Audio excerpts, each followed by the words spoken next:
Hi there. Hi, welcome back to Curious Collection. I'm Will. I'm Cinnamon. So first of all, I'd like to welcome all of our new subscribers. The channel has had explosive growth in the last couple of weeks. We went from 800 subscribers just 2 weeks ago to now over 1,100, which is absolutely phenomenal. Very exciting. We did have a lot of people reach out to us in the comments yesterday. Yesterday's video, almost 5,000 views in 24 hours, which is absolutely insane for our channel. First of all, we had people asking, we were talking about income, annual income. Well, we're not including our YouTube income. Our income from YouTube is $0. Mm-hmm. This is not a monetized channel. Of course, we would take money if YouTube will give it to us. But, we've applied for that. We were denied the first time. We've reapplied. We are still waiting to hear back from them. And if and when that does happen, then that will be on our monthly sales recap. We're not hiding that information from anyone. Every month we do a sales recap where we talk about the actual numbers so that everyone can see exactly what it is. Yeah, and I do want to mention that your voice is a little off today. It's a little better. But it's getting better. So thank you for all the well wishes. Thank you. From yesterday's video as well. So the other thing is that, we do talk about our business. This is 100% a business motivated channel. We talk about all different aspects of our business, the types of merchandise that we source, where we get it, where we sell it. And so I don't want people to get the impression that we're only selling on eBay. Mm-hmm. We are very clear. We have 2 eBay stores. We sell at local flea markets. We've sold at the local auction house. We have vendors that we sell to local vendors. So there is a lot of different channels. Mm-hmm. We have our Whatnot. We also have started selling on Whatnot within the last month. So there's a variety of different channels where we do derive income. We do not want to be a single platform only selling on eBay business. eBay has too much volatility. We have $700 days and we have $60 days. We have close to 14,000 items between our 2 stores. It's still volatile. We still have really great days. We still have really bad days. We have great months and bad months. So we have to try to balance that out. So one of the things someone asked yesterday and kind of insinuated that if you're not selling on Facebook Marketplace, that you're a terrible seller. You'll never be anything in the reselling industry. We have experience selling on Facebook Marketplace as well. And it is not currently part of our business model. And we have great reasons why for us. Right. Just like everything else that we talk about, every person's business is very unique to them. The things that we source are the things that are available to us. The things that we, the way that we sell is what's available to us in the current market, and also our passions. Like, I feel like that's a big part of it as well, because if I have to sell things I hate, I might as well just go work for someone else. And do a job that you hate there. Right. Because I love what we do, and I love the way that we're able to do it. And so that's important to me, mm-hmm. is that we're able to love our job. Yes, obviously there's issues with any platforms, but overall, and we do talk about the fact that, like, overall we really love what we do and how we're able to do it. So right. So what about Facebook? What is it about Facebook that doesn't work with our business? And then what would work with your business, or what might work for other people? So first of all, we've talked about the fact in the past we have sold items on Facebook Marketplace. We've sold a couple of vehicles on Facebook Marketplace. We had a vehicle. We had moved across the country and we had sold it. It was not a great time for this country, and a lot of the government offices were closed. Mm-hmm. So we followed the direction coming from the state, and we signed over the paperwork. We took pictures of the documentation of everything that we signed over to the new owner. And we were reassured by the state that this would all be resolved, and that person would then be able to go and register the vehicle. So we did not have to stay in the state. It was 6 months after we sold the vehicle that those Secretary of State offices reopened to the public. That person had bought the vehicle from us, had abandoned it on the side of the road. 7 months later, they never registered it, and the state came back to us and wanted to know why we would abandon a vehicle on the side of a road. So that's one challenge, is that you don't know who you're conducting business with, and that applies to all platforms. You really don't know who's on the other end of that transaction. The difference is that, this was a very legally bound situation, and right. We were fine. You can be held accountable if things are not followed through on a legal process. So that was bad on us. We probably should have just sold it to a scrapyard or something. I mean, literally, we sold the vehicle for $700 for a running vehicle because we were time limited on that sale. So that was one experience. We sold a bunch of lawn equipment when we were moving. And for the most part, that worked really well. We posted up what we had the prices dirt cheap, very affordable. Right. We were moving across the country. And we sold everything within 48 hours. Right, which is nice. Right. We didn't have to pack the stuff up. We didn't have to drive it around town. We didn't have to take it to a UPS or a USPS to have it shipped. It was great. The person, the people that came and bought the stuff, they checked it out. They said, yep, looks great. I got a mechanic that's going to work on this and, send it on its way. But the lawn tractor we had, I was at work. You had somebody show up, and I don't think he even started it, did he? No. So, he just put it right onto the trailer. Right. So he bought it cash, took it away, and then all of a sudden you start getting these crazy messages because the person claims it was broken, that it wasn't working. We completely disclosed everything that was wrong with it. Yeah. It was an old lawn tractor. Yeah. And that was a little bit of a nightmare scenario because this could have turned into something worse. Clearly a person that was unstable. They were sending threatening messages. They knew where we lived. The difference is that we're literally selling the stuff because we're moving across the country. Right. And so they're sending you threatening messages while we're driving a U-Haul across the country. Yeah. I mean, they could have been standing at the door for all I know. And, thankfully we weren't there and the situation, disappeared after time. But I mean, that's the type of stuff that, there really is. You don't know who the person is. Yeah. And if you're having them come to your home, I don't like that. I don't want people coming to my home. So that's one of the reasons that we don't do local pickup on eBay. And then we also don't do the Facebook Marketplace local pickup. Right.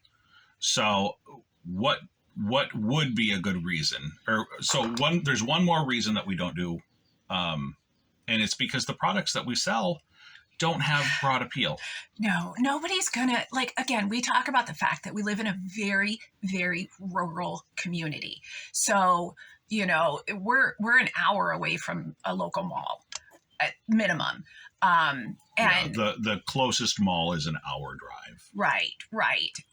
So in order to sell something on Marketplace, someone is going to have to drive very far to get to us. Right. Or we'd have to drive far to get to them. And the Right. types of items that we sell on our other platforms aren't expensive. We sell costume jewelry and ephemera. People aren't going to drive all the way across the county for a Sarah Coventry necklace for $10 or a postcard for $5. Or a screenshot from a movie from the 90s. Right. So the items that we sell in particular, they're not the type of items that someone is going to drive across the county to purchase. So that's, Right. That's a big reason why for us, it wouldn't work. The eyes on our products on eBay, they are the biggest platform. So Right. they genuinely do. Right. So I actually pulled up some numbers. So we want to know what the sales look like on eBay versus Facebook Marketplace. And of course, local pickup on Facebook Marketplace, if the payment is not processed through Facebook, Facebook really doesn't have a great way of tracking that. But in 2021, eBay did $87.4 billion in gross revenue, whereas Facebook Marketplace in the same year claims that they had done in 2022 had done 26 billion in gross revenue. So it's approximately a third of total gross sales. So my next question is are we going to put a bunch of time and energy in learning a platform and putting items up that are probably not going to engage the local population? We don't want to drive. We don't want people coming to our house. You do have the hassle stuff of people messaging you that aren't genuinely interested in the product. Right. The no call, no shows Right. are pretty fierce on Marketplace. Right. So, I mean, there is that idea. Like, if I'm going to meet up somebody, I'm going to have to drive to the local police station, which is 5 miles away. And then I'm going to wait. Even meet you at the local police station, you know, I'm just saying, like. Yeah, they might not be interested in that. So, for those reasons, it really doesn't appear to be a great market for us. Now, yes, I know you can advertise on Marketplace and you can sell your items nationally. I personally do utilize Marketplace to source certain types of products, but I've never bought anything that I've had mailed to me. When I use Marketplace, I'm looking for local sellers that I will then drive to pick up from. Right. We've bought collections on Marketplace. Some Radcos we had bought. Yep. Some high-end Christmas ornaments. Yeah, some jewelry boxes. Some shipping boxes. No, so this is actually a great thing. So there was a business that was advertising on Marketplace that they sell, bulk boxes, and the guy sells boxes for 50 cents. It doesn't matter how big they are. Like, seriously, he sells the really big boxes that you'd pay $2, $3, $5 for. He sells them for 50 cents. Yeah. It is an insane deal for us because we know what sizes we use. We make a special trip. He'll negotiate with us on pricing. If we can find it cheaper, he'll give us a better deal. So for us, that is amazing. That is something tremendous. He does bubble wrap. He does packing paper, like just all sorts of stuff. Yeah. No, we've done really well. I don't want to make people think that we don't like the platform. Right. It's that we just don't have a business model that is going to work well on that platform. Right. And you know what? In the comments below, like, tell us your experience with Facebook Marketplace. Like, what works on the platform for you to sell? What experiences have you had? Or, conversely, like, what reasons do you not use Facebook Marketplace, because again, everyone's business is unique to them. So it is going to be a little bit different for all of us. Yeah. So I don't know that I really have much more about Marketplace to think about. I don't use Facebook as a social media platform. We do have a Curious Collection page, but I don't keep up on it. It's been like a year since I even put anything on it. I post my. I don't answer messages from Facebook. Yeah. Oh, our local one of our local discount stores, they'll post on Facebook. Right. So advertising they'll post what and their things ads like that. Yeah. So I could see how that would be, beneficial. Yeah. So I don't know. Yeah. So let us know what your experience is. Let us know. I mean, there's plenty of resellers out there that I'm sure are building their business around Facebook. I could see it being utilized if you're doing storage or, some type of like estate clearing or something like that. And some people, they'll do like Facebook Lives. I know that when I was buying like the Color Street nails, my nail lady, she would do the Facebook Lives, and I could see how in that business, that would work, because then you could just throw it in a bubble mailer and mail it out to wherever your people are, or drop them off locally, if you work with them or what have you. But yeah, for us, people don't want. I don't think that people want to do, jewelry and ephemera shows on Facebook. Yeah, I just don't see it. Plus, we don't have that type of following, right? Right. I mean, yeah. That's why we need eBay, because eBay's bringing the traffic. Right. Even comparison of the Whatnot Live versus the Facebook Live.